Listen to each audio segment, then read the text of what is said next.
Oi, gente, tudo bem com vocês? Bem-vindos a mais um vídeo aqui no nosso canal, onde iremos falar tudo sobre biópsia, desde as suas indicações, contraindicações, os tipos de biópsias que existem e também os passos cirúrgicos e os cuidados que devemos tomar com a peça retirada. Esse assunto é de extrema importância tanto para os estudantes de odontologia como para os profissionais que já atuam na área. E mais vídeos sobre outros assuntos você encontra no nosso canal. Não esqueça de se inscrever e de seguir nossa página no Instagram, que está disponível na descrição deste vídeo. Conceitualmente, biópsia é o procedimento cirúrgico a partir do qual se remove um fragmento do tecido de uma lesão para análise. Indica-se esse procedimento em determinadas situações em que não foi possível a obtenção do diagnóstico apenas pela avaliação clínica, sendo a biópsia necessária para o diagnóstico definitivo e fundamental para o início do tratamento do paciente. Com relação às suas indicações, a biópsia deve ser realizada após o minucioso exame clínico em casos onde a avaliação clínica não dá apoio para o diagnóstico definitivo, quando há suspeita de neoplasia maligna, quando o curso clínico, ou seja, o comportamento da lesão, a forma como ela vai se modificando ao longo do tempo, é incoerente com o diagnóstico inicial. A biópsia também é indicada quando as lesões são persistentes por mais de 2 semanas, em casos de lesões ulceradas, em casos de lesões inflamatórias que não regridem após 10, 14 dias posteriores à remoção da causa, em casos de lesões que interfiram na função local e também podemos realizar biópsia em casos de lesões ósseas ou intraósseas. Entretanto, a biópsia é contraindicada quando o diagnóstico definitivo pode ser obtido apenas com exame clínico, como por exemplo herpes, afta e candidíase, pois no caso de afta em particular, o exame microscópico vai mostrar um processo inflamatório, em que nada difere do que seria visto em um caso de úlcera traumática, sendo observado apenas o processo inflamatório crônico, sem nenhuma característica que permita a distinção entre essas situações, ou seja, um processo inflamatório inespecífico. A biópsia também é contraindicada em pacientes sem a oportunidade ou condições de se submeter a procedimentos cirúrgicos. Também é contraindicado realizar biópsias em caso de lesões vasculares, como por exemplo o hemangioma, que é um tumor benigno que apresenta proliferação de vasos sanguíneos. Frente à suspeita de uma lesão vascular, nós precisamos avaliar a extensão da lesão e, caso realmente seja necessária a realização da biópsia, o profissional deve se lembrar que esses casos requerem maior cuidado devido ao risco de sangramento descontrolado.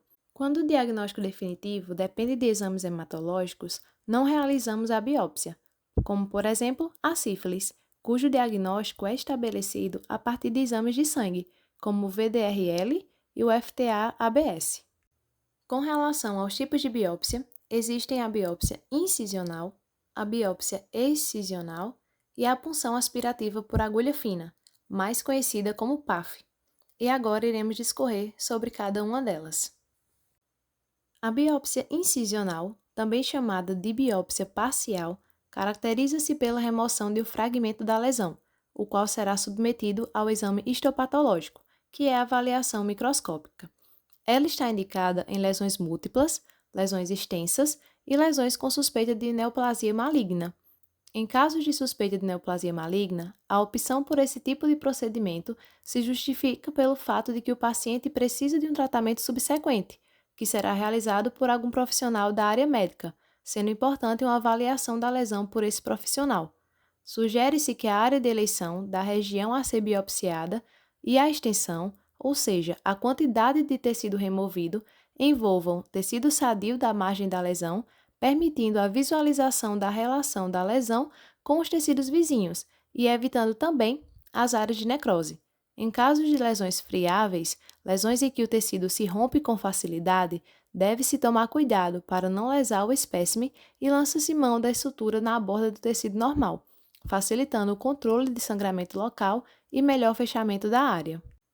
É considerado um fragmento de tecido indesejável aquela incisão rasa, remoção muito superficial da lesão, sem poder verificar a relação com o tecido vizinho sadio. Já um fragmento de tecido desejável é aquele em que a incisão é estreita e profunda, removendo uma margem de tecido sadio. Aqui podemos analisar exemplos de casos em que as lesões têm indicação de biópsia incisional. Na figura A, nota-se extensas placas brancas entremeadas com áreas atróficas em bordo lingual.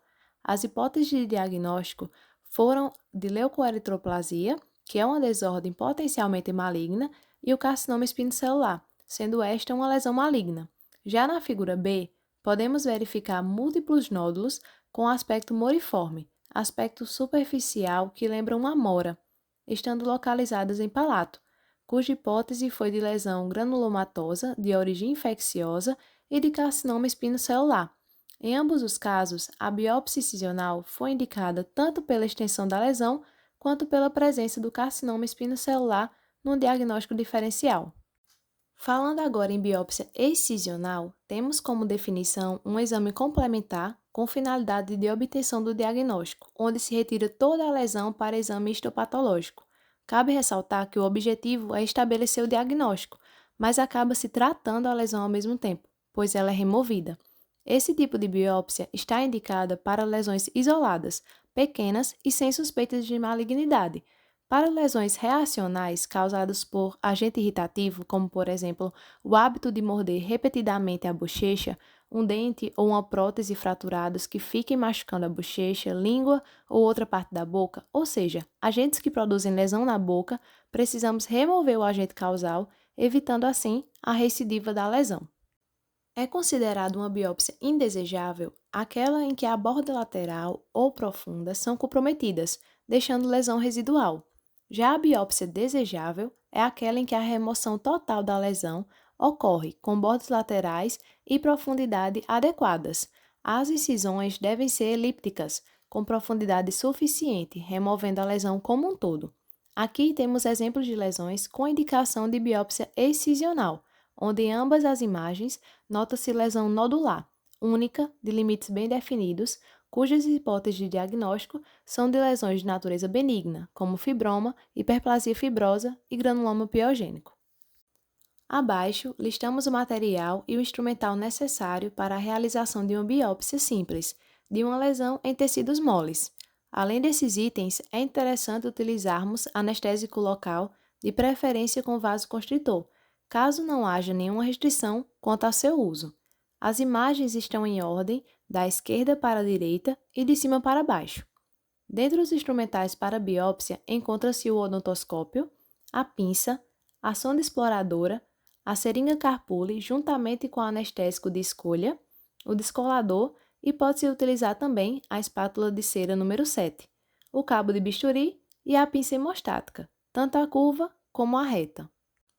A pinça Alice, a pinça de Addison, com ou sem dente, a pinça Bacaus, o porta-agulha delicado com videia, a tesoura Metzenbaum com ponta romba e a tesoura com ponta fina, além da cureta de Lucas e da cubeta metálica. Agora vamos falar sobre a punção aspirativa por agulha fina, que também é conhecida por biópsia aspirativa e representa a obtenção de material através de uma punção, utilizando uma agulha e uma seringa, para aspirar o conteúdo.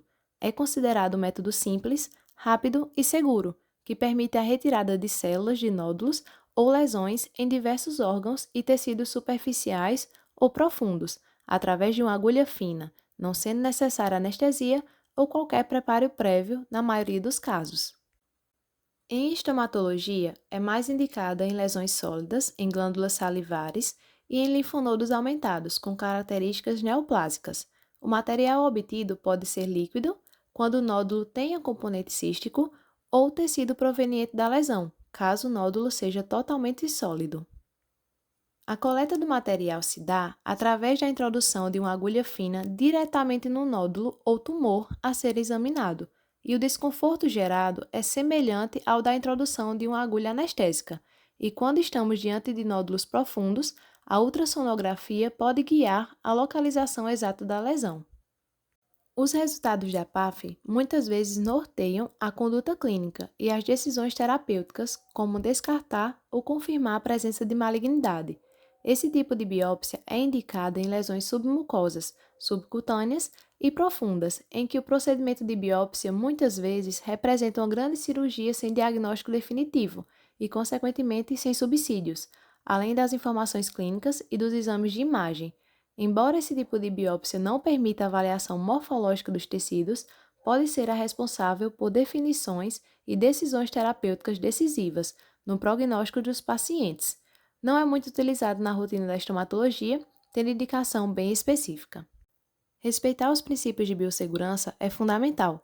O cirurgião deve fazer uso de todos os recursos e de todos os procedimentos que forem necessários à diminuição do risco de contaminação do campo e da ferida cirúrgica. Dentre eles, destacamos utilizar equipamento de proteção individual, entre eles gorro, máscaras, luvas estéreis, avental, propés e óculos, realizar antisepsia extrabucal com clorexidina a 2% ou iodopovidona, mais conhecido como PVPI, e intrabucal com clorexidina a 0,12%. Utilizar campo cirúrgico estéril sobre a mesa operatória e sobre o paciente. Além disso, os instrumentos utilizados devem estar estéreis. Com relação aos passos cirúrgicos, começamos pela anestesia, fazendo bloqueio da inervação regional, infiltração terminal perilesional, em torno da lesão, e tomar cuidado para não infiltrar anestésico no tecido avaliado, pois esse pode distender e modificar o tecido, prejudicando a avaliação histopatológica. A estabilização dos tecidos é realizada pelo assistente, que pode ser realizado com os dedos, como podemos visualizar na imagem, ou através de suturas de tração, com fio grosso ou clipes de toalha. E isso irá favorecer a exposição da lesão, facilitando assim o trabalho do cirurgião. A incisão deve ser realizada com lâmina nova, com fio apropriado, através de 2 incisões elípticas em V, conectando as incisões na base da lesão, e deve ser realizada paralela às fibras musculares, minimizando lesões em nervos, artérias e veias, e a secção na base da lesão deve ser realizada com a tesoura, delicada e de ponta fina, removendo assim a peça. A hemostasia pode ser realizada com gases estéreis e aspiradores de sucção. Na manipulação do tecido, deve-se coletar uma quantidade significativa de tecido para análise posterior, cuidando para não danificar, romper ou dilacerar o tecido. É importante não usar pinças de apreensão, podendo criar artefatos de técnica. É necessário fazer a identificação das margens na peça removida, marcando as margens com fio de seda. Essa marcação é muito utilizada em lesões tumorais, indicando ao patologista o limite do tecido saudável. No fechamento cirúrgico, realiza-se a divulsão, que se trata do descolamento do tecido dos planos subjacentes, o que favorece o procedimento da sutura e o fechamento da ferida sem criar tensão excessiva nos tecidos vizinhos, ao inserir a tesoura de ponta romba paralelamente à superfície da mucosa, abrindo-a quando estiver dentro da lesão. Após, traciona-se para a retirada, soltando as bordas da ferida cirúrgica do plano muscular subjacente, permitindo uma sutura sem tensionamento e ação muscular. A aproximação dos bordos cirúrgicos possibilita o fechamento primário da ferida elíptica, sendo possível ou não, dependendo da localização e do tamanho da ferida, pois as regiões como gengiva e palato duro são locais em que normalmente não se consegue a aproximação dos bordos cirúrgicos, fazendo com que se tenha uma cicatrização por segunda intenção. A sutura pode ser feita com fio de seda ou nylon com pontos individualizados. Agora iremos discorrer sobre os cuidados com a peça cirúrgica. O primeiro passo é selecionar um frasco com gargalo largo, pois após ser fixado, o material fica mais rígido e se o frasco tiver um gargalo pequeno, será difícil de removê-lo, podendo deformar a peça. O frasco deve conter líquido fixador e ter uma etiqueta de identificação. É de extrema importância que essa identificação ocorra logo após a sua retirada, ainda no centro cirúrgico ou no ambulatório.